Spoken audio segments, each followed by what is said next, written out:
councils across England and Wales used bailiffs to collect 2.6 million debts in 2018-19, an increase of 7% in just 2 years. The research was conducted by the money advice trust MAT, which runs National Debtline and Business Debtline, via Freedom of Information requests, and found that parking debts were behind the increase. The MAT's figures found parking debts were passed to bailiffs on nearly 1.1 million occasions in 2018-19, a 21% like-for-like increase on the same period in 2016-17. The number of council tax debts passed to bailiffs remained stable at more than 1.4 million referrals in 2018-19.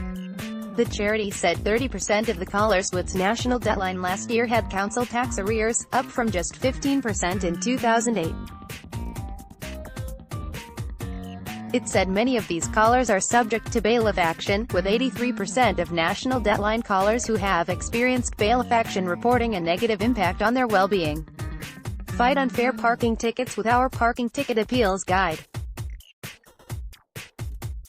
What is a bailiff and what are they allowed to do? Bailiffs are sometimes referred to as enforcement agents, and may visit your home if you don't pay your debts, such as outstanding council tax bills, parking fines, court fines and county court or family court judgments. This can happen if you ignore letters saying that bailiffs will be used.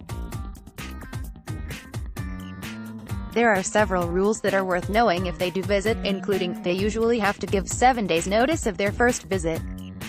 You don't have to let them in and they can't usually enter your home by force or by any entrance except a door.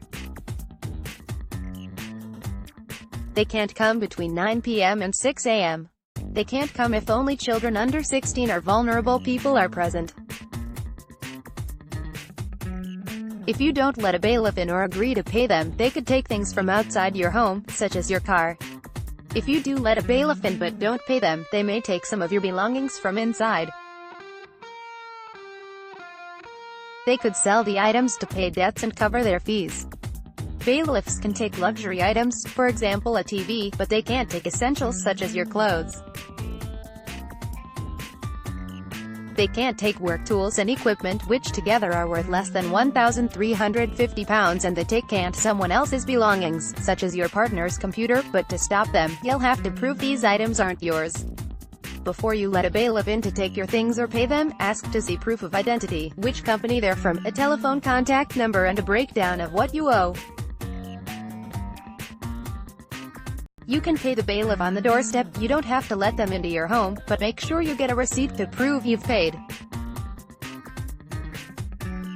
If you can't afford to pay in, you can offer to pay in monthly or weekly installments. They don't have to accept this, but it will show your intent to pay. If the bailiff threatens or harasses you, or breaks into your house, you can complain about them. You can complain about private bailiffs by contacting the company they work for or the trade organization they are part of. If they are a court bailiff or civilian enforcement officer, you can complain using this form. What does the Money Advice Trust say? MAT Chief Executive Joanna Elson said, bailiff action should only ever be used as a last resort, and can be